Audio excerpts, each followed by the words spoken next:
Olá, senhores. Bem-vindos a mais uma aula de ciências. Aqui eu, professor Josemar Ferreira. A gente vai dar continuidade à aula ao tema, evolução.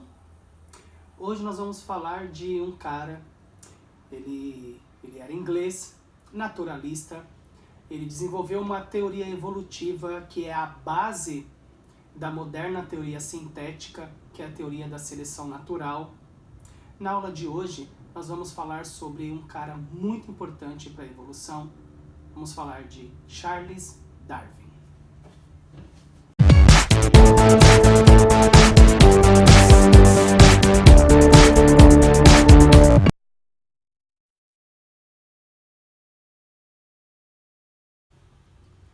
Então, o que é seleção natural, Nada mais é do que um mecanismo evolutivo que se baseia na sobrevivência e reprodução diferencial de indivíduos de uma população.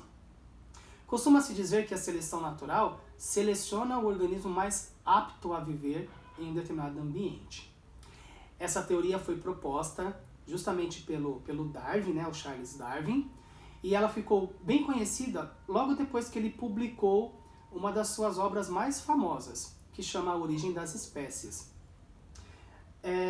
Essa obra de Darwin ela foi criada logo após ele coletar vários dados e fazer muitas observações, principalmente numa viagem que ele fez ao redor do mundo, a bordo do navio ficou muito famoso, chamado Beagle. Vamos falar da viagem no finalzinho da aula. Ele também leu vários trabalhos que fizeram com que ele se inspirasse para fazer a teoria, e o trabalho norteador assim, que fez ele seguir esse caminho foi a obra do Thomas Malthus, que chama Um Ensaio sobre os Princípios da População. E aí foi a partir daí que Darwin percebeu que existia uma luta constante pela sobrevivência. E foi o pensamento essencial para ele propor a teoria da seleção natural. Como que ela funciona, Segundo a seleção natural, existe uma luta constante pela sobrevivência e apenas os organismos mais aptos vão ser selecionados. Esses organismos mais aptos seriam capazes de passar as suas características vantajosas aos seus descendentes. Com o tempo, as características vantajosas acumulam-se, as diferenças entre as populações ficam mais acentuadas e, assim sendo, a diferenciação da espécie original resulta em uma nova espécie. Um exemplo. Imagine que em uma área ocorram insetos da mesma espécie com cor marrom discreta e outros com coloração azul brilhante. Quando estão nos troncos das árvores, os insetos azuis são mais vistos do que aqueles com coloração marrom, que se camuflam facilmente nos troncos. A partir dessas características, fica fácil perceber que os insetos marrons são mais adaptados a viver naquele ambiente que os azuis, que são mais facilmente predados. Por sobreviverem mais tempo, os insetos marrons apresentam chances aumentadas de se reproduzir quando comparados aos azuis. Ao se reproduzirem, os insetos passam suas características vantajosas aos seus descendentes, e com o tempo os azuis têm a sua população diminuída. O Darwin ele fez isso analisando mariposas. Então ele observava as mariposas que pousavam nos troncos, e aí mariposas que eram marrons, que se camuflavam no tronco, sobreviviam mais, ao contrário das mariposas brancas que se destacavam e elas eram presas fácil. Olha aqui, esse foi o livro, a publicação mais famosa de Darwin, As Origens das Espécies. Vamos falar um pouquinho da viagem que ele fez? A viagem tinha uma missão. Ele parte da Inglaterra em 1831 e a missão era mapear a costa da América do Sul para atualizar as cartas náuticas britânicas. E na viagem ele ia aproveitar e deixar lá na Patagônia 3 indígenas argentinos que haviam sido catequizados. Darwin nessa época tinha 22 anos e ele foi convidado para o passeio, só para fazer companhia para o capitão do barco. O navio Beagle vai aportar na Bahia e depois ele vai seguir para o Rio. Ó, Darwin fez um rolê aqui no Brasil. E aí ele teve um impacto, né? Porque é onde o cristianismo, né?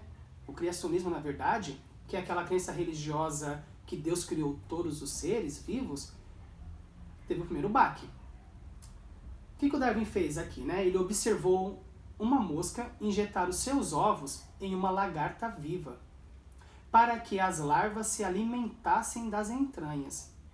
Darwin se perguntou, como poderia um Deus bom ter feito uma criatura tão cruel?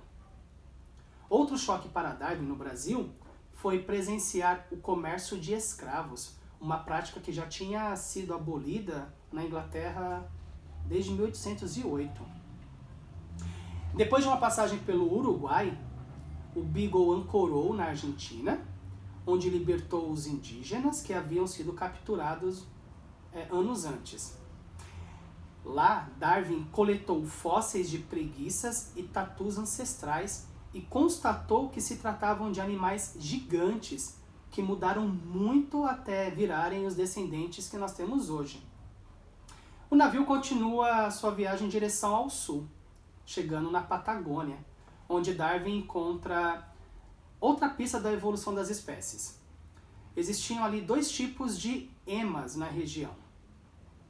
Mas um exemplar era gigante, a do norte, e o outro era pequeno, a do sul.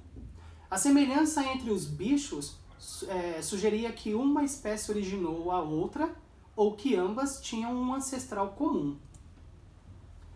Agora, já na ilha Galápagos, Darwin achou pássaros com bicos diferentes. Esses pássaros foram, assim, o fator determinante para a teoria dele. Eram os mesmos pássaros, né, a mesma espécie, só que os bicos eram diferentes. Alguns bicos eram para comer sementes, são os tentilhões, tá? Outros eram para cactos. Anos depois, ele entenderia que os pássaros tinham um ancestral comum, mas evoluíram em ambientes distintos. Os que sofreram mutações vantajosas para o seu meio sobreviveram e passaram os traços aos seus descendentes. Apesar de abalada pelas descobertas, né, e a fé criacionista de Darwin, a fé que Darwin tinha na criação perdurava. Na Austrália, já em 1836, ele observou a armadilha usada pela formiga-leão para capturar as suas presas.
E ele conclui que apenas um criador poderia ter dado ao bicho esse mecanismo complexo.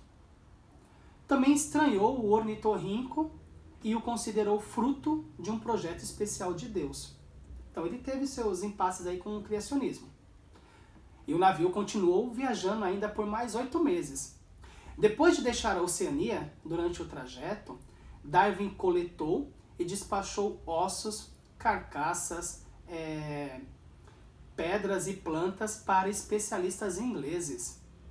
quando ele volta à Inglaterra, em outubro de 1836, ele escutou a opinião dos especialistas que tinham recebido suas amostras e aí ele começou a traçar a sua teoria.